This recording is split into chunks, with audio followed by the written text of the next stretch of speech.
Have you ever felt like a ghost in your own life? You're there, you're present, you contribute, you give, you love, but you're not truly seen. You feel optional, like a comfortable piece of furniture that's nice to have around, but would barely be missed if it were gone. People enjoy your company, but they don't crave it. They accept your help, but they don't value it. They take your calls, but they could easily let them go to voicemail. There is a hidden, aching truth in this feeling. You have become too available, too agreeable, too predictable. You have made yourself so easy to have that they've forgotten what it would be like to lose you. And the world, in its cruel honesty, does not fear losing what it believes it will have forever. Do you agree or disagree? Write in the comments. We've been told a lie. We've been told that to be loved, to be indispensable, we must give more, do more, be more accommodating. We must bend ourselves into shapes that please others, hoping they'll see our sacrifice and cherish us for it. But it's a trap. The more you bend, the more they expect you to. The more you give, the more they take for granted. You become a renewable resource, and people don't conserve what they believe will never run out.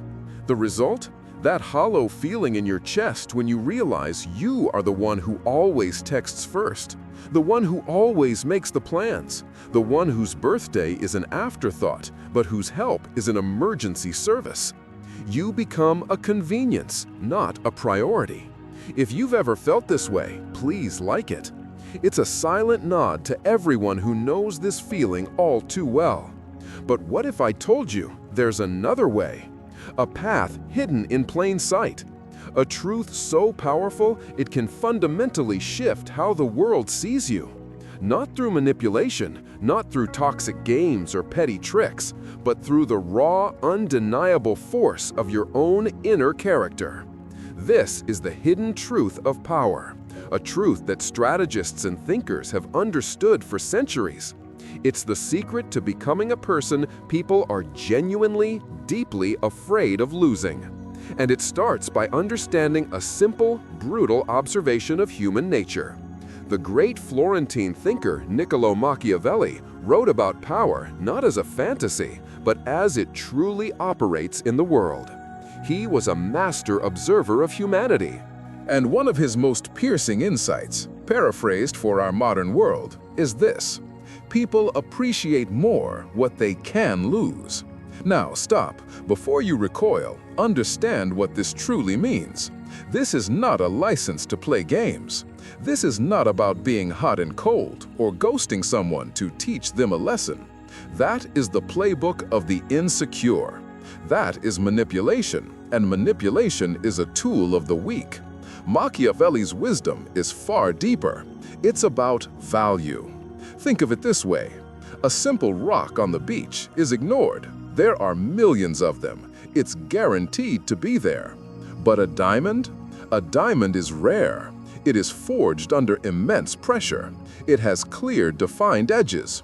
It is not easily acquired, and its loss would be deeply felt.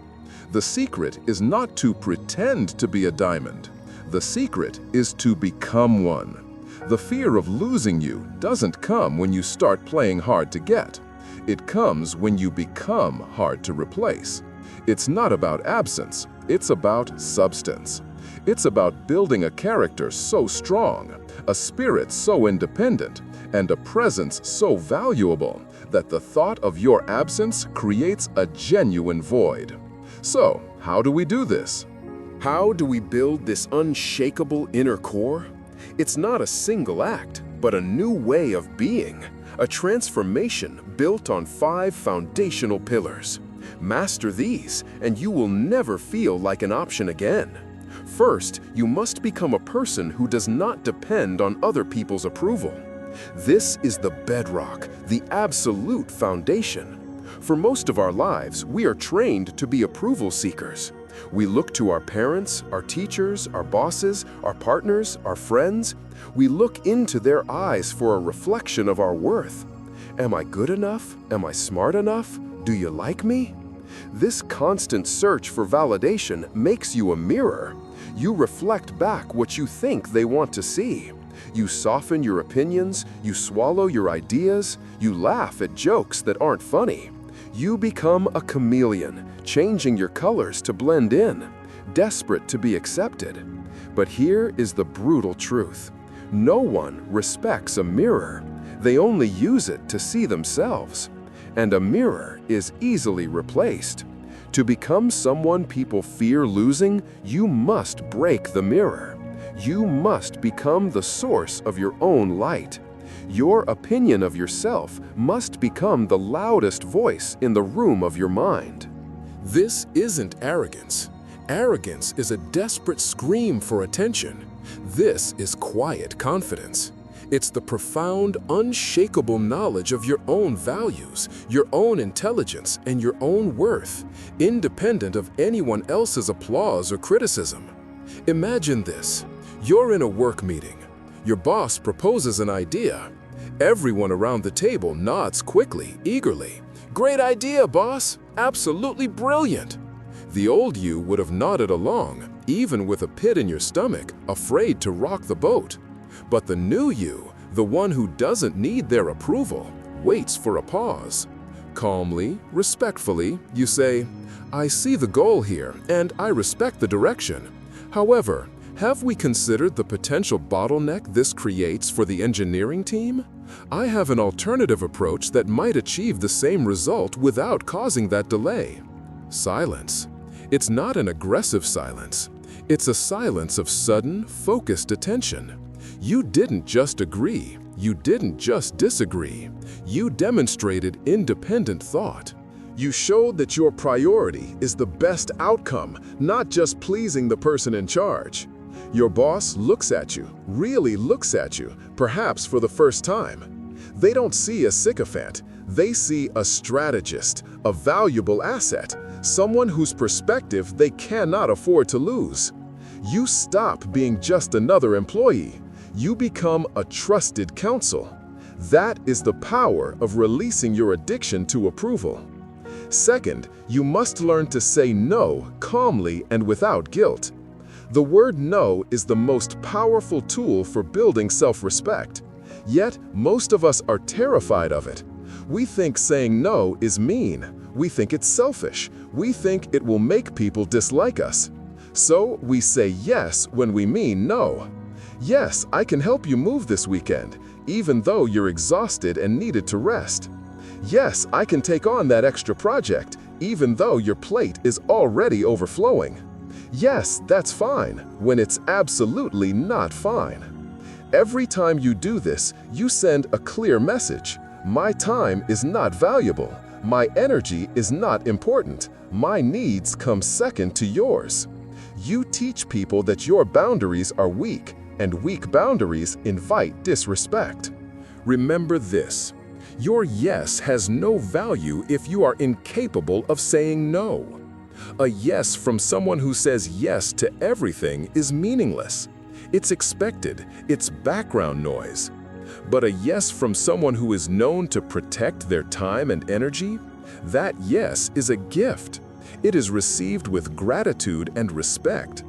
The key is the delivery. This isn't about an angry, defensive no. It's about a calm, firm, guilt-free no. Imagine a friend texts you on a Friday afternoon. "Hey, my plans just fell through. Are you free to hang out tonight? I'm so bored." The old you, hungry for connection and afraid of being seen as a bad friend, would have immediately dropped your quiet, restorative evening plans. You'd have said, "Of course, what time?" even as your heart sank a little. But the new you understands your own needs. You value the time you set aside for yourself. You see the text, take a breath, and type a response calmly and honestly. "Hey, it's great to hear from you. I'm actually taking a quiet night in for myself tonight. I've been looking forward to it all week. But I'd love to see you. Are you free to get coffee on Sunday morning?" Look at what you just did. You didn't reject the person. You protected your boundary. You affirmed your own plans as valid and important. You showed that your time is scheduled by you, not by other people's last-minute whims. And you offered a clear alternative invitation, showing that you do value the friendship. The friend's response? Not anger, but a flicker of surprise, followed by respect. Oh, okay, Sunday sounds great. They just learned, without a single lecture, that your time is a valuable commodity. They learned you are not an emergency plan for their boredom. You are a person with their own life, and being a part of that life is something to be planned and cherished, not taken for granted. You become someone whose presence is a deliberate choice, not a default setting. If you feel like this is about you, write your story in the comments. Third, you must not cling to relationships. This is perhaps the most difficult and the most powerful principle of all. People can sense desperation like a shark senses blood in the water. When you cling, when you text incessantly, when you need constant reassurance, when you panic at the first sign of distance, you are screaming one thing: please don't leave me, because I am nothing without you. This behavior, born from fear, ironically creates the very outcome you dread. It suffocates the other person. It puts a tremendous pressure on them to be the sole source of your happiness and self-worth. It turns a relationship from a joyful partnership into a heavy burden. And people will do anything to escape a burden. To make someone afraid of losing you, you must first be completely, utterly, and genuinely okay with the possibility of losing them. This does not mean being cold or aloof. It means having a life so full, a purpose so strong, and a sense of self so complete that no single person is the entire picture. They are a beautiful, wonderful, cherished part of the picture, but they are not the whole canvas. You have your own goals, your own passions, your own friends, your own sources of joy. You are a complete person on your own, and a relationship is the beautiful overlapping of two complete people. Imagine you're in a relationship and your partner says those dreaded words, "I think I need some space." The clinging person panics. "What did I do? Is it someone else? Please, let's talk about this. We can fix it." They plead, they bargain, they cry, they try to close the distance by force. But the person who doesn't cling, the person who embodies this principle, reacts differently. They are calm. It might hurt, of course it hurts, but their core is not shaken. They look their partner in the eye and say, with genuine sincerity, "I hear you, and I respect that. Take the space you need. My feelings for you haven't changed, but I want you to be happy, and I trust that you know what's best for you. I'll be here, living my life." Do you feel the seismic shift in power? You haven't created drama. You haven't begged. You have given them the ultimate gift, freedom. You have shown them that your world does not collapse without them. You have shown them that you are strong enough to let them go. And in that moment, as they take their space, a terrifying thought will begin to creep into their mind. What if they are really okay without me? What if, in giving me this freedom, they realize they are happier on their own? What if I lose them? You haven't played a game. You have displayed the ultimate strength, the ability to survive and even thrive on your own. You become a choice they are terrified to get wrong, because they know with absolute certainty that you are not afraid to walk away. You can leave beautifully, calmly, and with your dignity intact. And nothing makes a person more afraid of losing you than knowing you are not afraid of losing them. Chapter 2. To not cling is to understand that you are not one half of a whole, but a universe unto yourself. And when two universes align, they do so by choice, not by necessity. This freedom is the foundation. And on this foundation, we build the fourth pillar. Fourth, you must become an enigma. We live in an age of radical transparency, where every thought is broadcast, every meal is photographed, every emotion is cataloged for public consumption. We have been taught that to be known is to be loved. that vulnerability is the currency of connection. But this, too, is an incomplete truth. It is a dangerous oversimplification. When you are an open book, you are also a finished story. People read you, they understand the plot, they know the ending, and they place you back on the shelf. You become predictable, comfortable, and comfort is the enemy of desire. It is the quiet killer of respect. To be someone people fear losing, you cannot be a resource that is fully mapped and endlessly available. Your inner world must have uncharted territories. Imagine this. You're at a social gathering. Someone you've just met, attempting to build rapport, asks you a deeply personal question. So, what's your biggest fear? Or, why did your last relationship really end? The old you, the you that sought approval, would have felt a jolt of pressure. You would have searched for an honest, vulnerable answer, laying out your soul on the cocktail table in the hopes of forging a bond. You would have given away a piece of your private history for free. The new you, however, simply smiles. It's not a cold smile, but it's a guarded one. You might say, that's a question that requires more than a casual chat to answer, and then, with effortless grace, pivot. But I'm curious, what brought you to this event? Do you feel the seismic shift in power? You have not been rude. You have not been dishonest. You have simply communicated that your depths are not for casual exploration. You have drawn a velvet rope around the core of your being. Suddenly, you are the interesting one. You have a mystery, a sense of self-possession that is magnetic. They don't know your whole story, and that makes them want to earn the right to read the next chapter. Becoming an enigma is not about fabricating lies or being aloof and dismissive. It is about curating your revelations.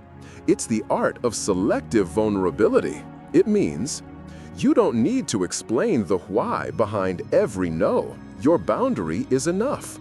You don't have to share every past trauma to prove your authenticity. Your scars are your own. You don't have to broadcast your every goal and ambition. Let your success be the announcement. Machiavelli understood that a prince who is too predictable is easily overthrown. His motives must be his own. His counsel must be private. In the world of personal power, the same holds true. The more you explain, the more you justify, the more you give away, the less you are seen. You become noise. Practice the art of the meaningful silence. In conversation, don't rush to fill every pause. Let your thoughts settle. When you do speak, let it be with intention. Let people lean in to hear you, rather than tuning you out. You are not a shallow, babbling brook, easily crossed and quickly forgotten. You are a deep, still lake.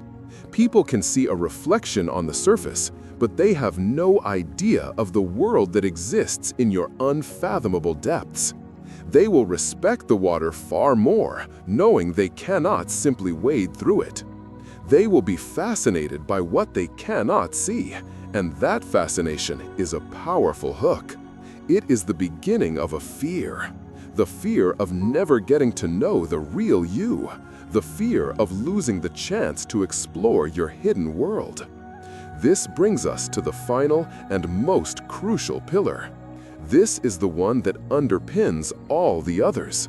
It is the one that transforms this entire philosophy from a set of interesting ideas into a core part of your being. Without this, the other four are merely tactics. With it, they become your nature. Fifth, you must cultivate the genuine ability to walk away. Read that again. Not the threat to walk away, not the bluff, not the dramatic exit designed to provoke a reaction. The quiet, internal, unshakable resolve that you will leave any situation, any relationship, any job that consistently violates your principles and devalues your worth. This is the hidden ace you never have to show. Its power comes from the fact that you hold it. We are taught to fight for things, to hold on, to be loyal to a fault. We praise endurance, even when that endurance is simply a high tolerance for disrespect. We stay in jobs that drain our life force because we fear the uncertainty of unemployment. We remain in friendships that are one-sided because we fear the loneliness of a Saturday night alone. We cling to romantic partners who treat us like an option because we fear we will never find another. This fear is a cage. And for your entire life, you may have been decorating that cage, making it comfortable, pretending it was a home. This final pillar is not about burning bridges. It is about understanding that you are the architect of your own life, and you have the right to close a door, lock it, and walk away from any structure that is unsound. Imagine you are in a salary negotiation. You have done the work. You have mastered your craft. You have delivered immense value. You've presented your case calmly, with data and evidence, based on the principles of your own worth, Pillar 1. You've set a clear boundary for what you are worth, Pillar 2. You aren't clinging to the job. You have other possibilities you are nurturing, Pillar 3. You haven't revealed your entire strategy or your desperation, Pillar 4. Your manager returns with a low-ball offer, an offer that is frankly disrespectful. The old you would feel a knot in your stomach. You would begin to backpedal, to negotiate against yourself. Well, could we maybe meet in the middle? You would be afraid of the conflict, of their disapproval, of the catastrophic possibility of losing the job. The new you is different. There is no anger. There is no pleading. There is only a quiet calm. You look at them, hold their gaze, and say something simple and final. Thank you for considering my request. I understand that's the best you can offer, but it doesn't align with the value I bring. I'll need to reflect on that. The sentence ends, and you are silent. In that silence, the entire universe of the negotiation shifts. You have not threatened to quit. You have not issued an ultimatum. You have simply stated a truth and reclaimed your power. You have shown them, without saying it, that you are prepared to walk away. And in that moment, for the first time, they will feel a cold spike of fear. The fear of losing you. The whole you will leave. The fear of the projects that will stall, the expertise that will vanish, the stability you provided that will be gone. They were playing a game assuming you were a captive. You have just revealed you were always standing next to an open door. This is the ultimate expression of self-value. When you are truly willing to walk away, you are rarely forced to. People can sense it. They sense that your presence is a choice, a gift, and they become terrified of behaving in a way that would cause you to revoke it. This applies everywhere. To the friend who always cancels at the last minute, to the partner who takes you for granted. You don't scream or issue ultimatums. You simply create distance. You invest your precious energy elsewhere. You let them feel your absence. You let them feel the void. You show them through your actions that your world will continue to turn, beautifully and completely without them. And that, more than any argument, will force them to confront your value.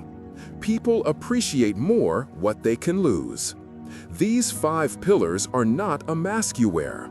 They are the result of forging a spine of steel. 1. Stop seeking their approval and find your own. 2. Say no and make your yes a thing of value. 3. Stop clinging and show them you are whole without them. 4. Become an enigma and let them wonder about your depths. 5. Be willing to walk away, and they will do anything to make you stay.